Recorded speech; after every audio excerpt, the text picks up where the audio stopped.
Hi, I'm Joan Quinn, and welcome to the Beverly Hills View. Our guest today is jewelry expert and auctioneer Lisa Hubbard, who was born in Texas and raised in New Orleans, Louisiana, and New Delhi, India. She graduated from UC Berkeley with a Bachelor of Arts in Southeast Asian Languages and Literatures, then earned a Master's in International Relations from USC. That's where I went to school, of course. She joined Sotheby's Auction House in 1977 and lived in Hong Kong, where she was the director of jadeite and Western jewelry sales. In 2006, Lisa was appointed as chair of North and South America for Sotheby's International Jewelry Department, and Lisa Hubbard has been a constant fixture in Beverly Hills for many years, where she worked at Sotheby's, which was located on the corner of Bedford and Wilshire Boulevard.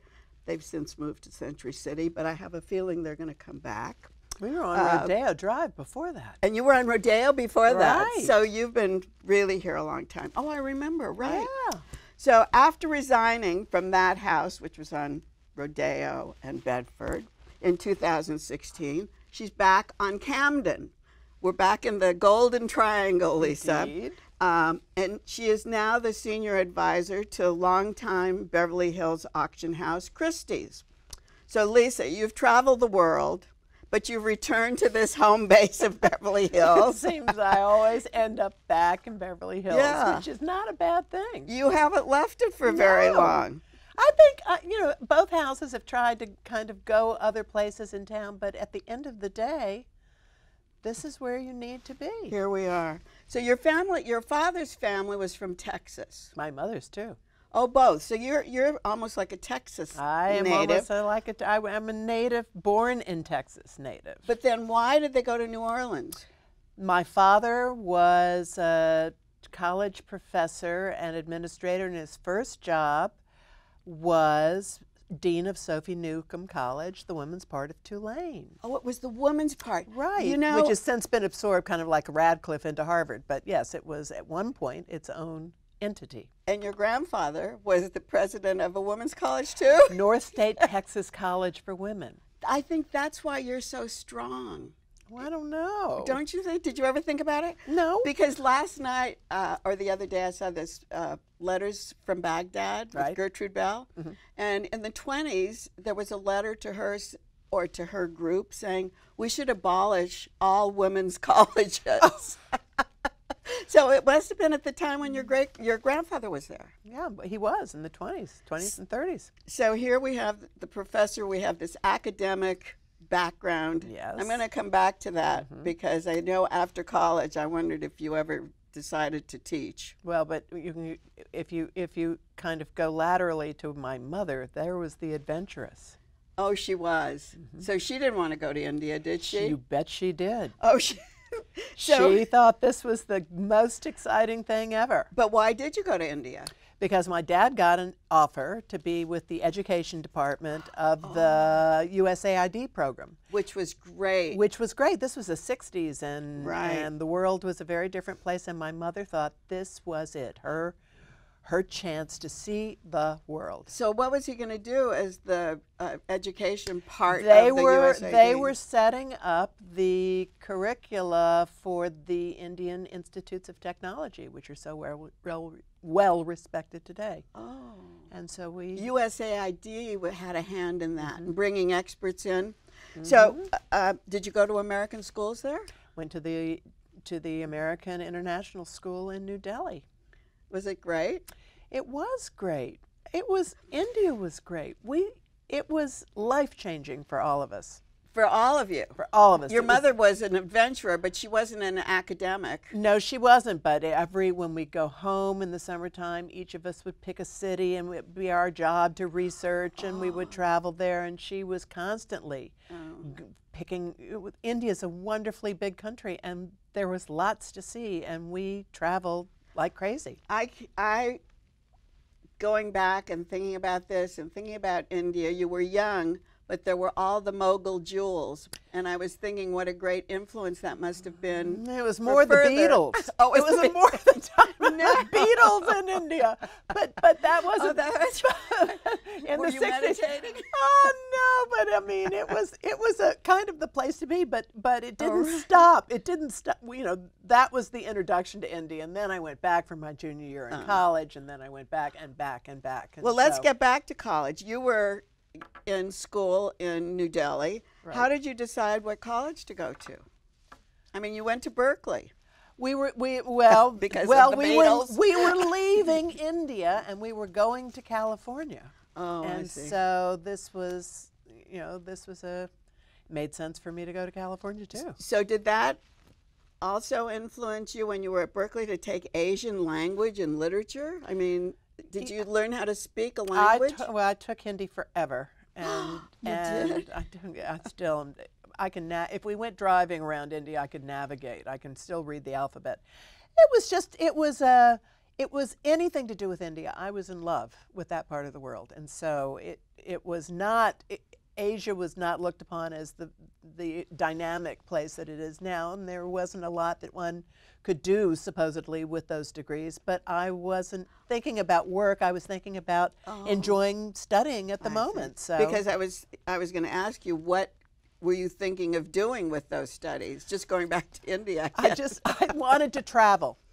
I wanted to travel, and that kind of when I did finally have to go to work, I looked at, it was Sotheby's then that I was looking at, and it had 32 offices worldwide. And I thought, okay, if I can make this work, there will be travel in my future. And I spent an awful lot of time in Asia, and the whole thing was, what is a girl doing with an Asian studies degree? And you're at Sotheby's and you're doing jewelry.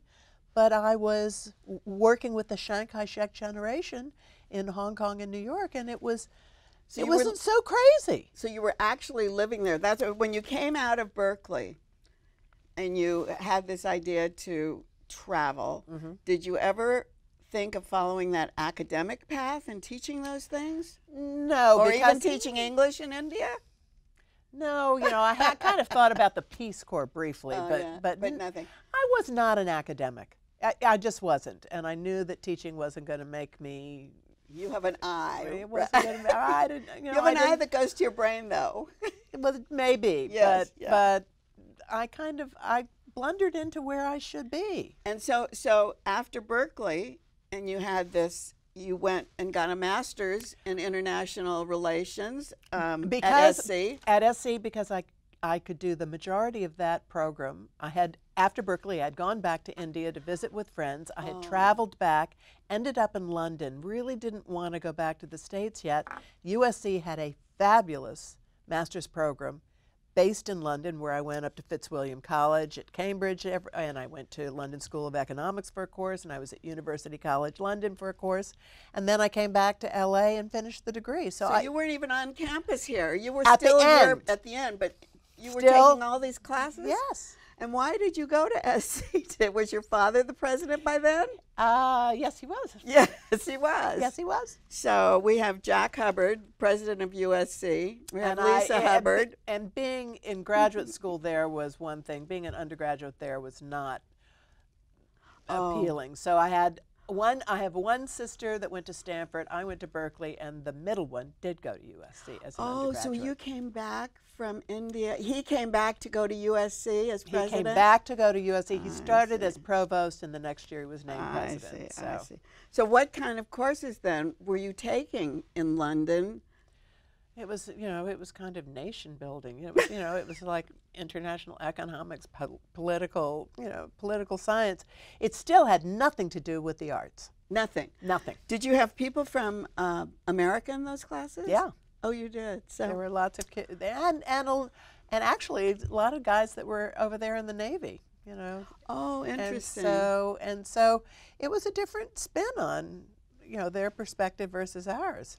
You lived in Delhi. You kept going back and forth, and I know the great jewels were from the Mughal jewelry, carved, colored stones, pearls, and everything for ornamentation. Texture and color, and wearing them in every conceivable place. And so did you get to meet with any of these Nazims and No, it's interesting. Over time, yes, but even when we were there in the 60s, you could have the jewelry walla would come to your home and unpack. My mother loved jewelry, and unpack and just, you know, it was a wonderful way to learn about jewelry. I still never saw it being in my future, but oh, you didn't? Were you interested in it? Did it look great? Yes, it looked wonderful. My mother, though, was much more interested than I at the time, but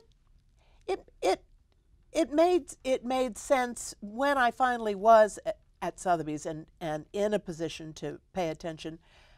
God, mogul jewelry, you know, the color, the texture, the uses, all of these things, you see them reflected in everyday jewelry. It went mainstream in the West. They were the ones, you know, the wonderful animal bracelets that are. All of that was influenced all by of that was India, and then translated once in the 20s with all the major jewelers, kind of all people in general pursuing the exotic, where travel had opened up and there was backing and forthing. All of the Western jewelers took their cue from the.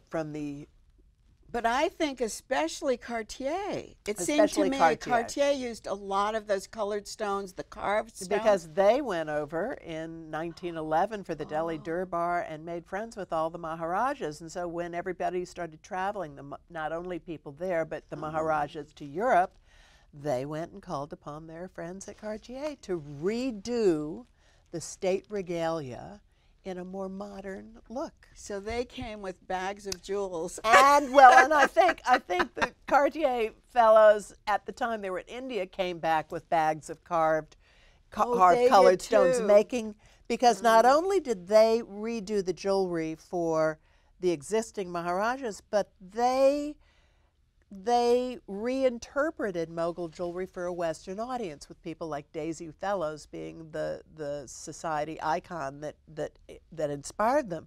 So that tutti frutti, all the tutti frutti jewelry was for a Western audience, but incorporating motifs of mogul jewelry. And then how did the Indians wear it, the tutti frutti? Because it was just... They didn't. That was really for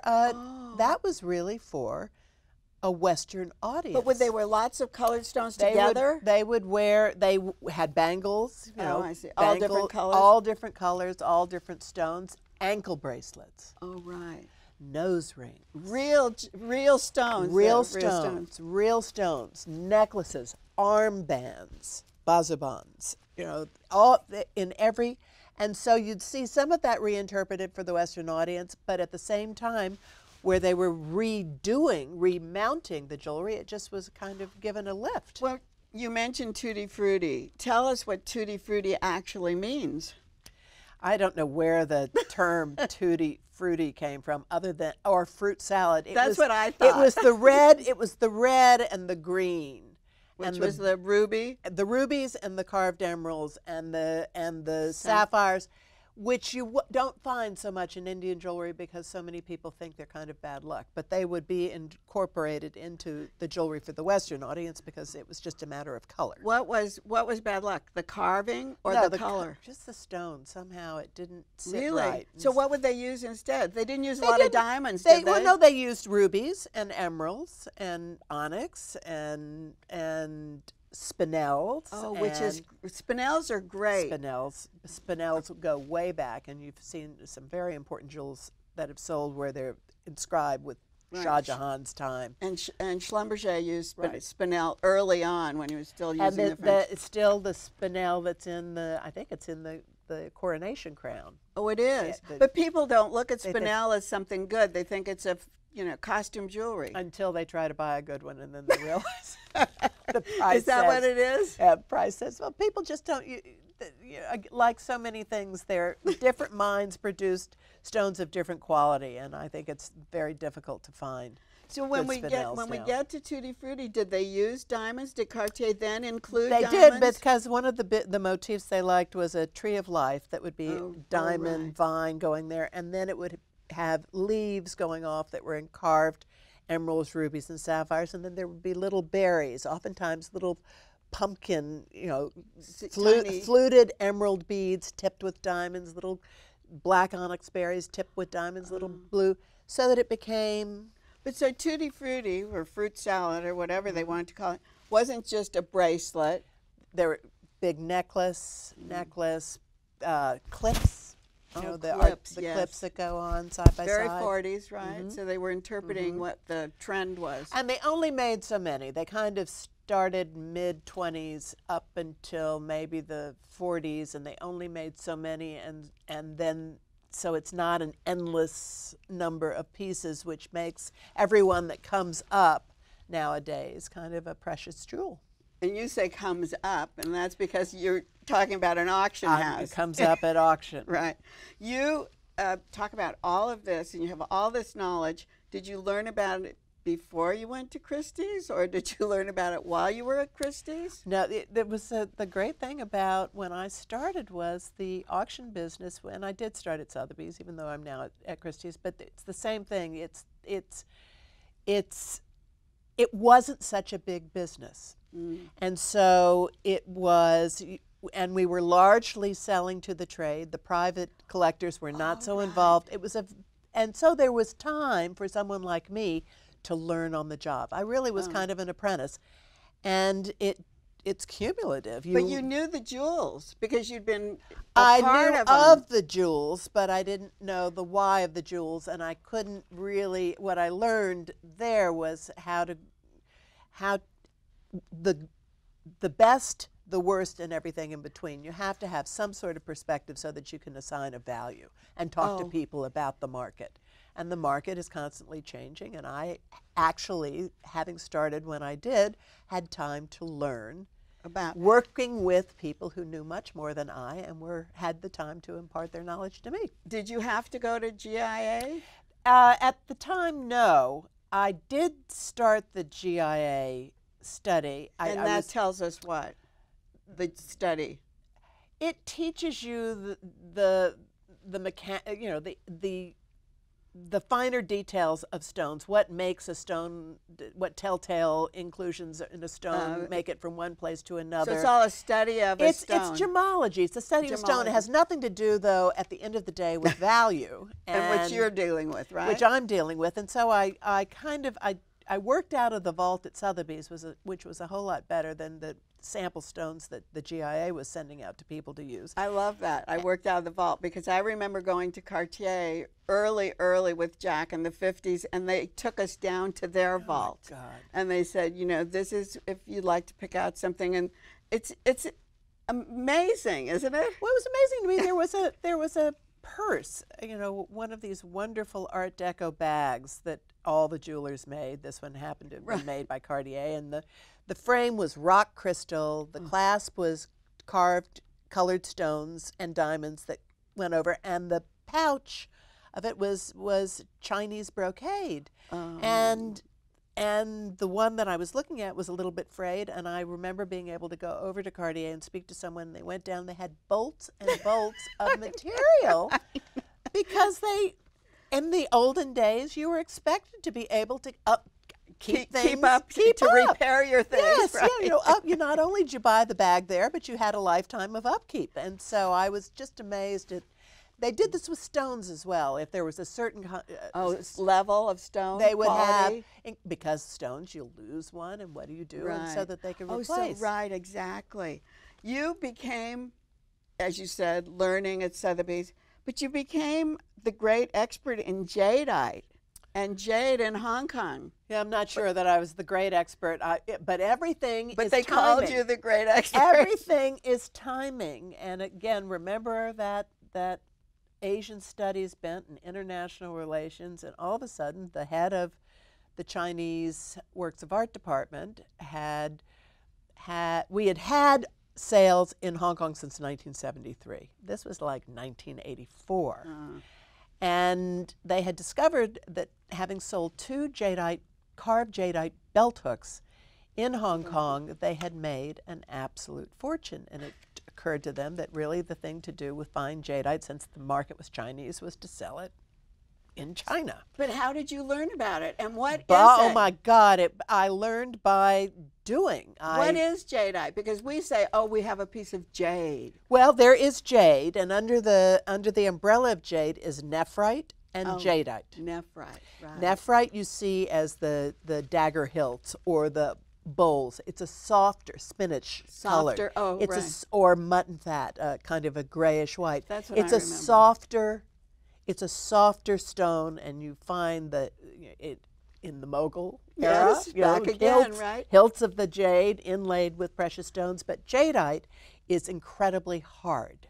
Oh, it And is. so, and it comes in all colors, but the color that we all love is green, and green was not discovered until the mid-19th century.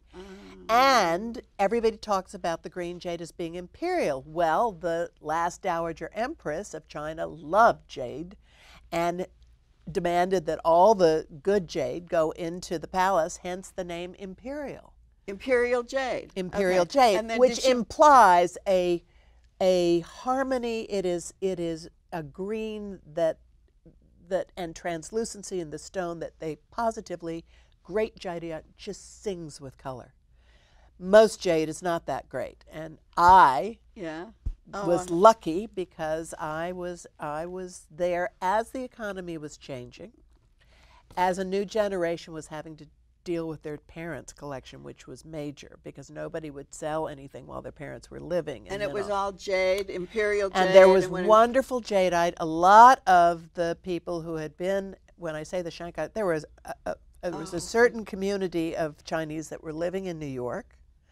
Oh, That we're had talking New York too. that had left at the time of the Communist Revolution Oh. and moved to New York, and there was a buying power that was growing all of a sudden in the 80s as currency restrictions were lifted that were anxious to acquire. And so I was seeing and selling at a pretty dynamic moment But in I history. thought you were selling in Hong Kong. I was. You were. Selling in Hong Kong. I was going back. I was getting a lot of wonderful jadeite out of New York and taking it back. Oh, the other way. You were taking the estates, or you were taking what the families had collected.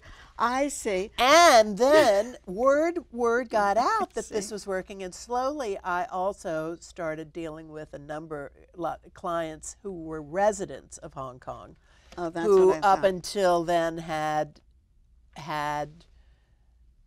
not really sold. There were people who just, it was all of a sudden there were Passed from family to family. Yeah.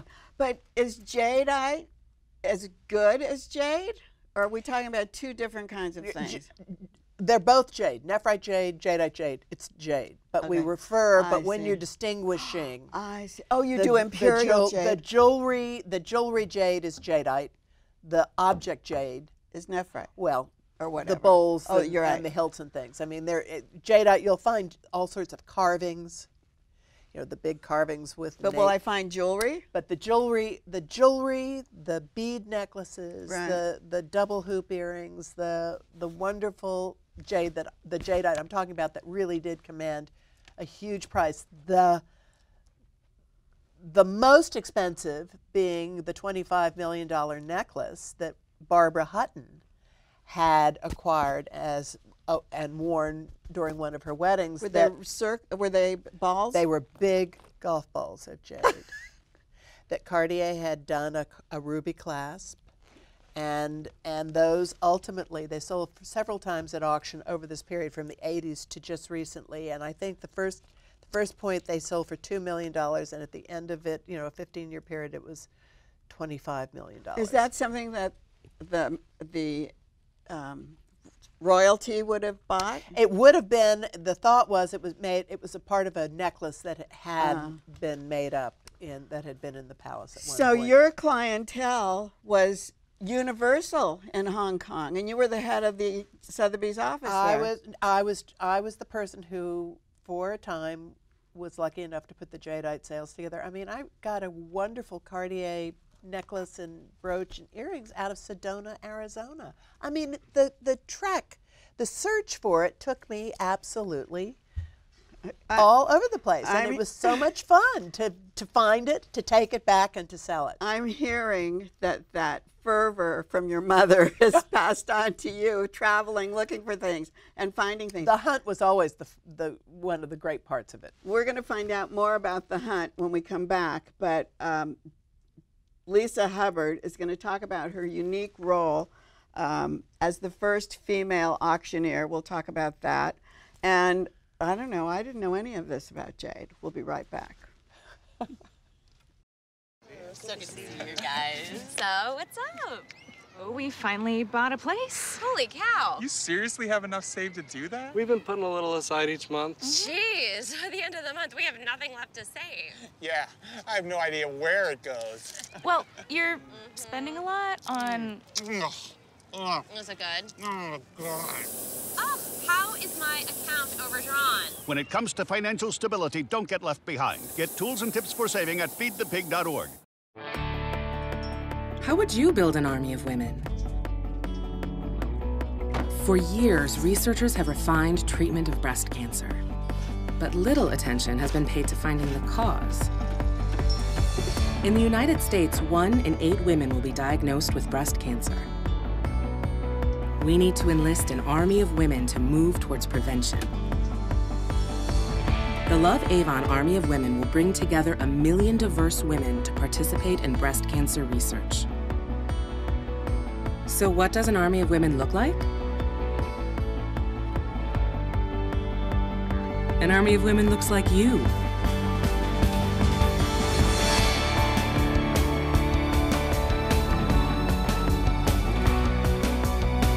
Together, we can move beyond a cure.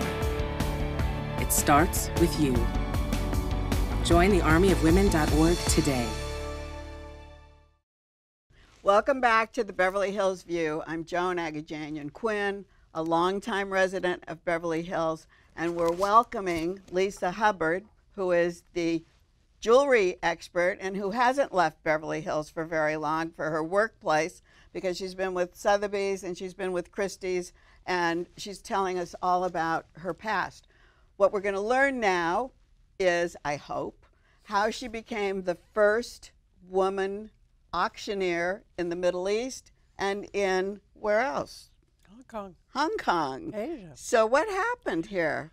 Well, when I went to work for an auction house, I thought, okay, if you're going to be at an auction house, you should be an auctioneer.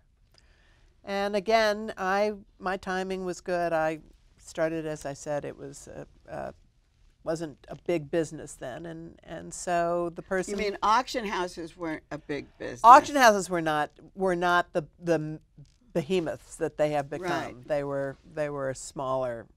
Because when they started here, I remember Park Burnett on Beverly Boulevard, very small. Right, and in New York, we were 236 people when I started. Well, that sounds pretty big. But you knew everybody. But they were. It was all the departments. And here, because I. Oh, you knew everybody in your department. And you knew everybody in the company. It was. And you also knew everyone who was coming in because they were dealers mostly, right? They weren't private collectors the way they are now.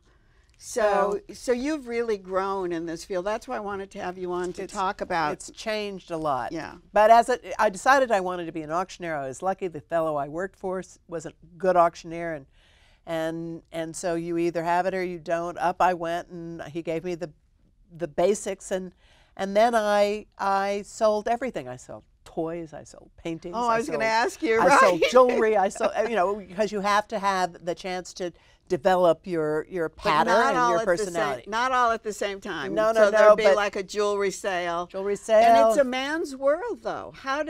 He must have been behind you. Well, in New York, there had been a couple of women auctioneers. Oh, there had been? There still is a man's world, but never mind. We do our best. We join the man's world. And when I got to Hong Kong, Hong Kong, they had said that women couldn't even work in Asia, that nobody would pay attention to them, and that was, I think, something to keep the girls out. I'm not really sure what it was based on, because we had no difficulty. And there, what was your first auction? My very first auction was jewelry in New York at 980. It was Madison. Is that right? My that very was first, your and that was 1981. And had you practiced in Hong Kong? No. No. By the time I got to Hong Kong, I had practiced a lot in the States. I and see. So, I see. there we had our auctions in a hotel function ballroom, right. and the gentleman who sold a lot of the Chinese works of art was very tall. And so he sat at a chair at a podium, and then when I would get up, they had to put tablecloths to make up the difference. So I sat on a pile of tablecloths, and I just made sure that I spoke the Chinese. Nobody cared.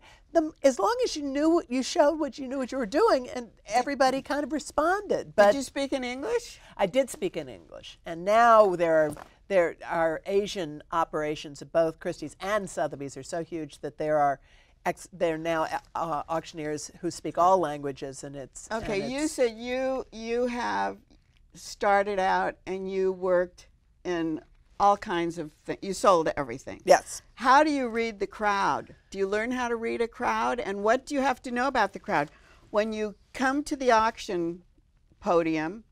Do you know that Joe over here is going to buy something? Not necessarily. So you do have to you lead the audience, and it is a much more personal one-on-one experience than you might think. Once somebody bids, you've made eye contact, it becomes a conversation between the two of you. Even if you know him or you don't know him? Even if you know him or don't know him. No, and it's as much fun to sell in a way.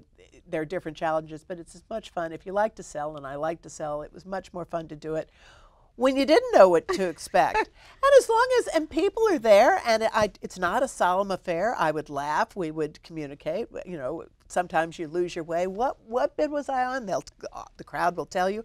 Honestly, if you keep the audience happy, it tends to become a happy experience for all and a successful experience for. Do you teach the audience how to bid? Because people don't know how to bid. When I know it's somebody who's new, I will say, the next bid is so that and let them know that this is not something to be intimidated by. I lead them through it. But if they go like, oh, I'm afraid to, everyone goes, oh, I'm afraid to blow my nose or wipe my face. We'll never let anybody, are you waving, sir, or are you bidding? Oh, that's how you do it? Just to make sure that you're not missing the bid, but at the same time not to make them feel that they can't. We're talking about Sotheby's.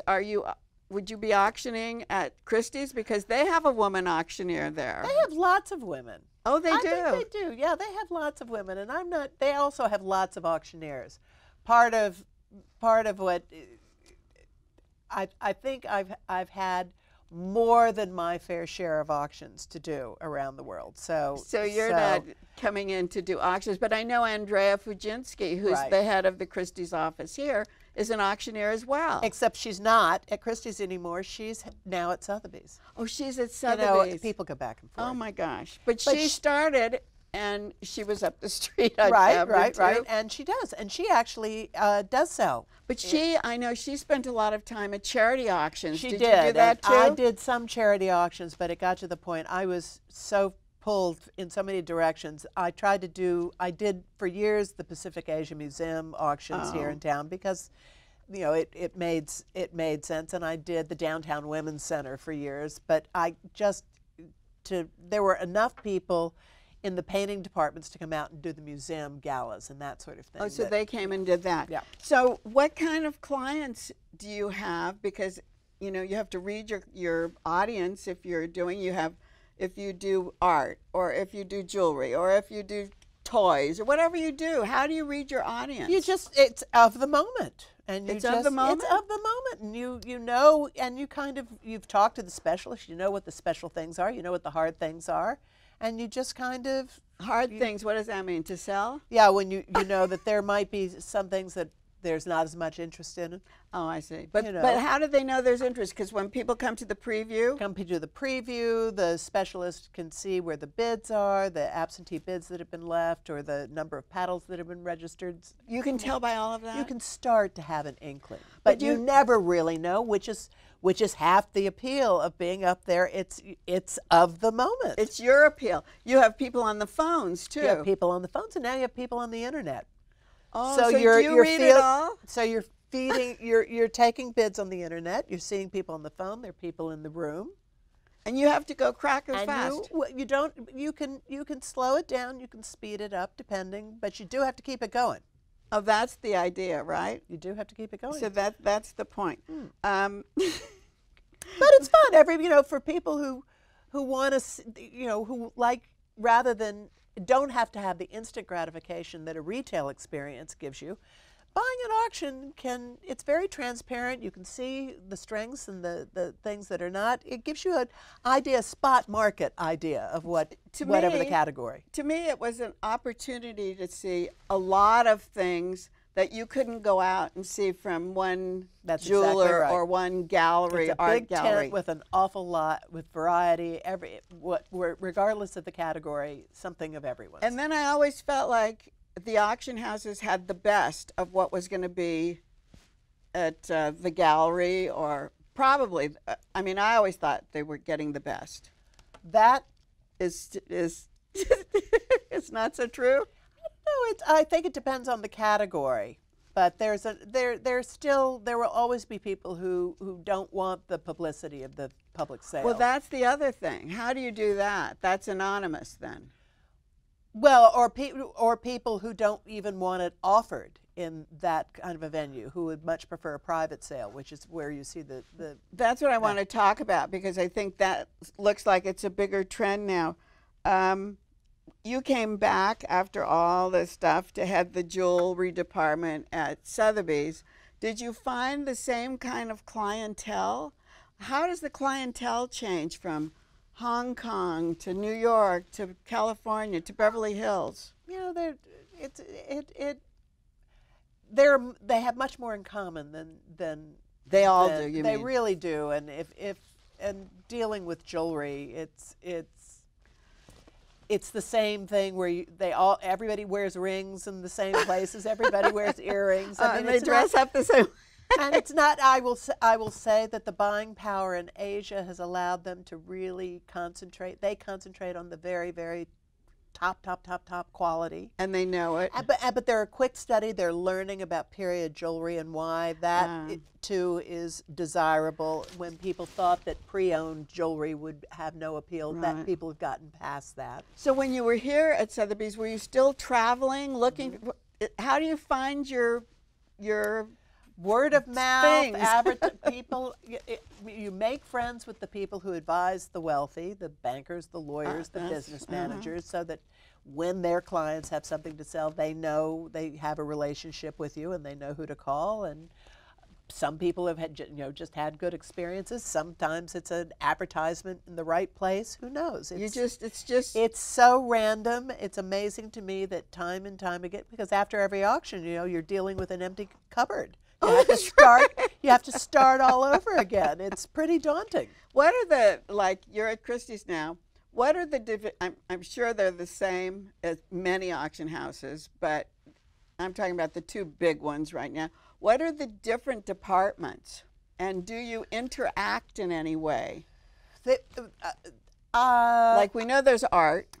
With jewelry, I think we all think everybody is a potential jewelry client. Everyone, regardless of what they collect, buys jewelry. Okay. And so what that does is makes crossover marketing very important. So make sure the jewelry is on exhibition at the time of the contemporary post-war art That's what I exhibitions, wondered, right. which I like very much, because my entire art history education has been because I was on an exhibition looking at the bacon, or I saw the Basquiat head, or this is where I get to talk to the specialists who are my colleagues and add to my.